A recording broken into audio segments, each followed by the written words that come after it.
coincidentia oppositorum is just fancy Latin for the coincidence of opposites, which is again fancy French for that both sides of the coin are the same. You see? And that you need both sides of the coin. In other words, the world is perfect in this coincidence of opposites. We see that in such minor things, supposedly, as that the United States is split into Democrat and Republican. How could it be that it's practically split right down the middle into Democrat and Republican? But when we bring this into religion, it's beautiful. And we see that the world, being a unity, a singularity, needs these two polarities to make it so. It's brought down as the major phrase of Yom HaKippurim that we end the fifth service, the Nila service on, that Adonai Hu Elohim, that Yud He Vav He is Elohim. Now how could that be?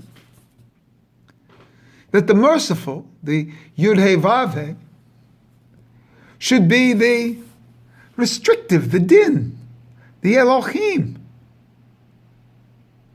And the real secret is that you need both. And those both are equal. And that the Jewish people, if you really go deep into this, are blessed by being cursed. Catch this. The Jewish people are blessed by being cursed. These are all apparent. It's a parent blessing and it's a parent cursing. What looks like a slap in the face is really a kiss on the lips. You see.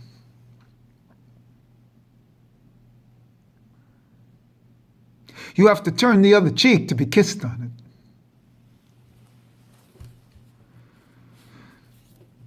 This is brought down.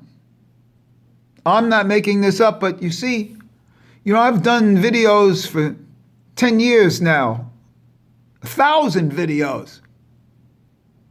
Yet people are always looking for new ones, as if there's going to be a new idea, something that's going to appeal to them. The answer is no. It was there at the first. One has to look deep into the avoidance of that. And what is it that's avoiding? And that's a great secret. Lacan brought that up as petit object petit a. And that's the drive, that's actually the death drive. It's actually the drive that will keep you from it. The desire for more, in my opinion, is the desire for less. And it's the desire to keep you from it rather than to it. In the apparent striving for it, you have the actual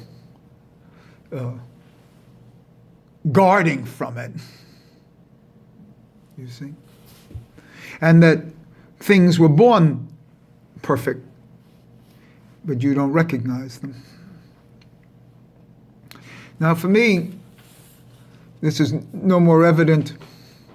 Yud He Vav He, the 4-letter name, is the same as the Elohim name, the 5-letter name. This relationship actually between 4 and 5.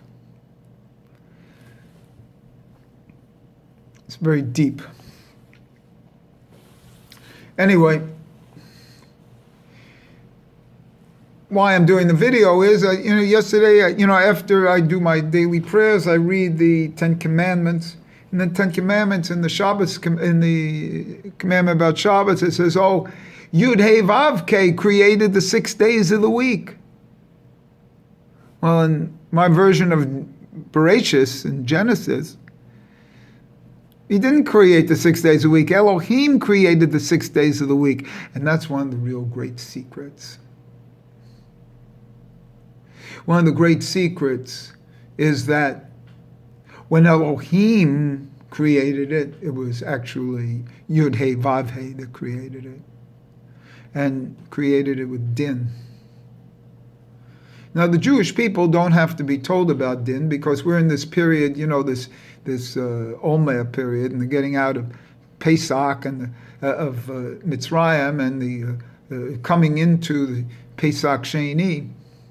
So we know how it is to leave a homeland, so to speak, of where we were living in Mitzrayim in Egypt, and to travel.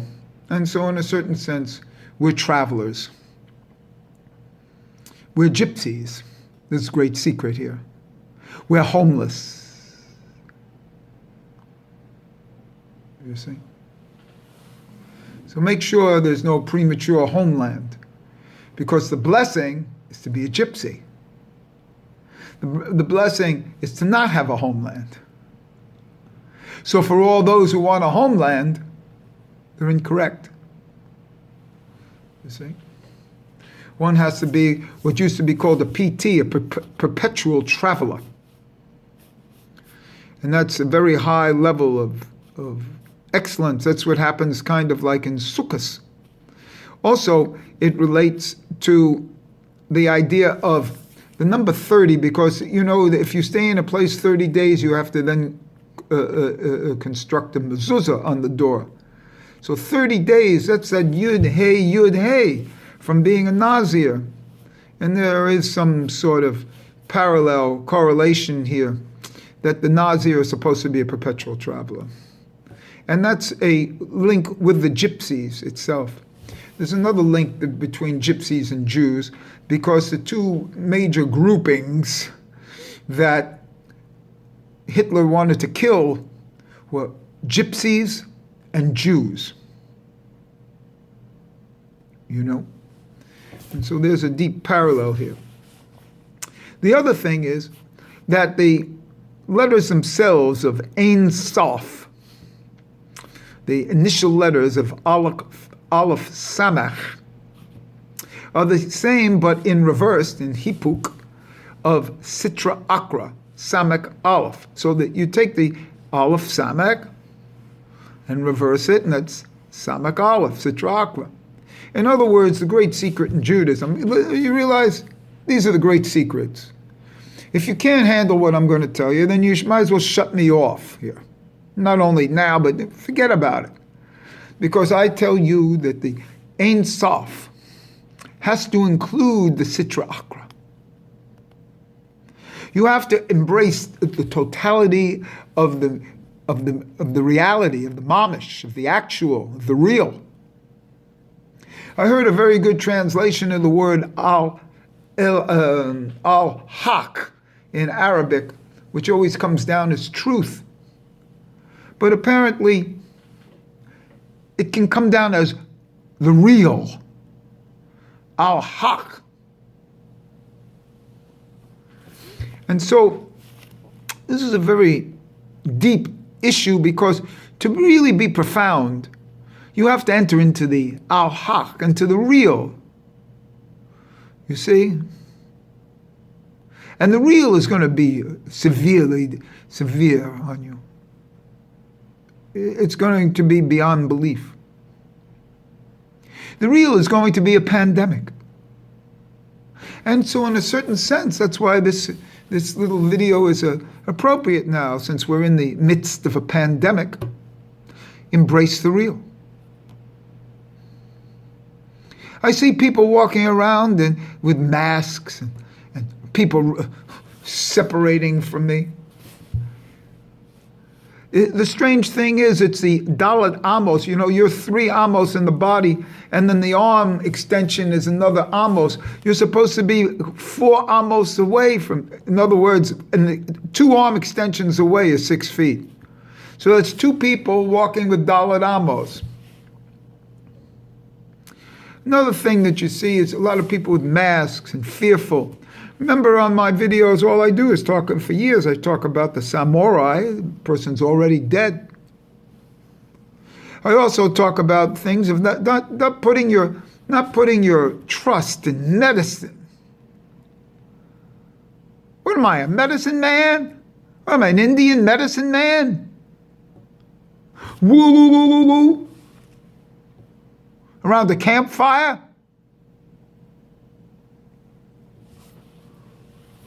I have nothing to do with medicine.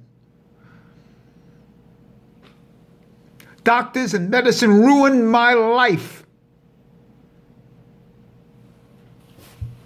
And the bills I got from it, I had to go to trial for. I'm not part of the medical establishment. I don't believe it. I turn on television and I see medical updates.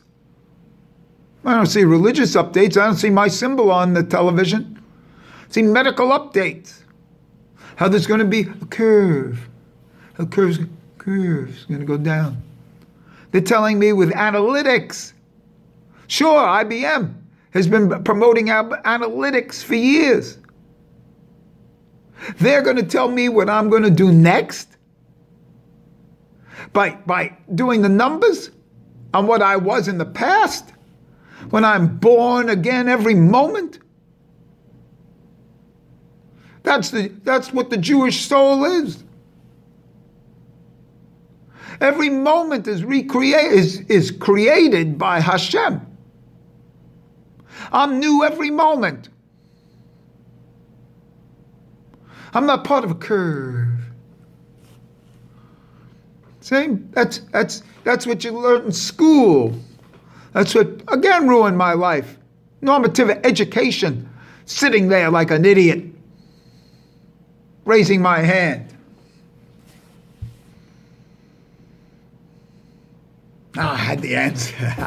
2 plus 2. I had the answer. I raised my hand. I once said, yes, can I go to the bathroom? Imagine if I peed in my pants. I would have been kicked out of school. So it all depends what you do when they answer you. If you give an answer, 2 plus 2 equals 4, then they like you. If I say I peed in my pants, then they kick you out. Same person. So this politics, I'm living under politics? I got news for you, I don't vote. I think I once told the story of why I don't vote. They gave me a high school equivalency test. This thick. One question on a page, but this thick.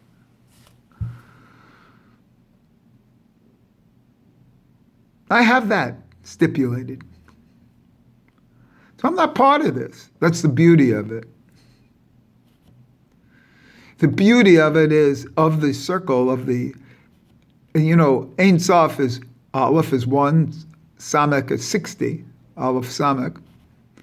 It's 1 in 60. The 1 in the 60 leaves. That doesn't mean that I don't prove the center of the circle. It means that I don't prove, or that I don't disapprove of the circle. That's fine. Because if there's no circle, there's no. If there's no group, there's no individual to leave the group. So a group is a necessity. But the beauty of Judaism is it gives you the opportunity, gives every single Yehida and singularity an opportunity to leave the group behind. Because the group is just that. They've been blackmailed or whatever it is into thinking of medicine, of police, of laws, of education, of, losing the edge, of home. One of the greatest insults for me is that they say, stay home. Don't leave your house except for completely necessary things. They're not talking about homelessness. They're telling you, don't leave your home. Assumption that you have a home. Jew doesn't. So they're not really talking to me. No. And they're not talking to like the 89,000 other people in New York who are officially homeless. Not like me, I have a home.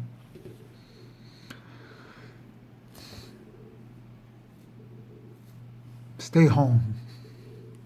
Stay inside. Well, how about if you have no inside? You know, if I was homeless, I wouldn't stay at these shelters. Have you ever been inside a shelter? You ever know what happens there?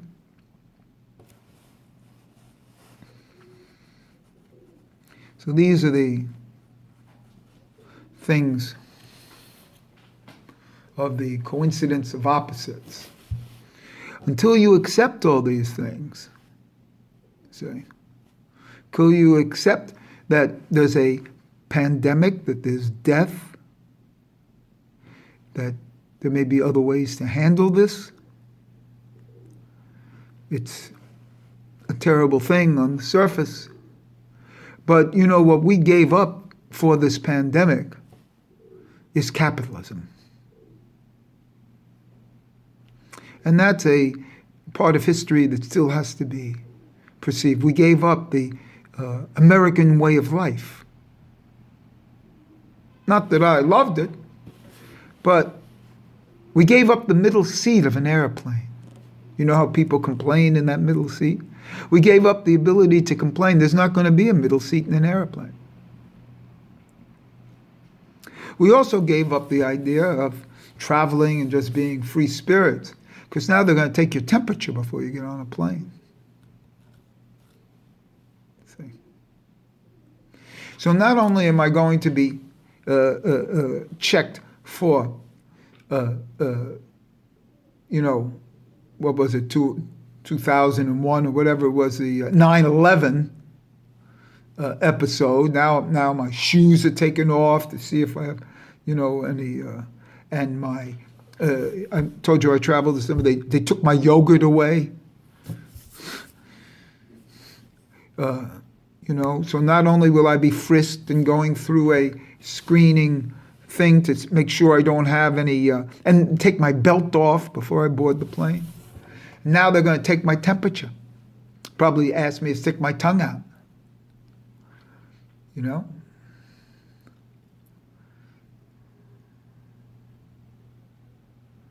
So all these things are, you know, perpetuals that will change the scene. And I don't think people are going to be going to restaurants the way they used to. And then when you see that the emperor has no clothes, you see that, whoa, what they giving you in that restaurant for $100? Well, that's a whole other story. So this is to accept the coincidence of opposites. And if things get tough, that's okay. Know that you were Jewish and you're supposed to be hit in the head. And when things are going smooth and easy for you, there's a higher level.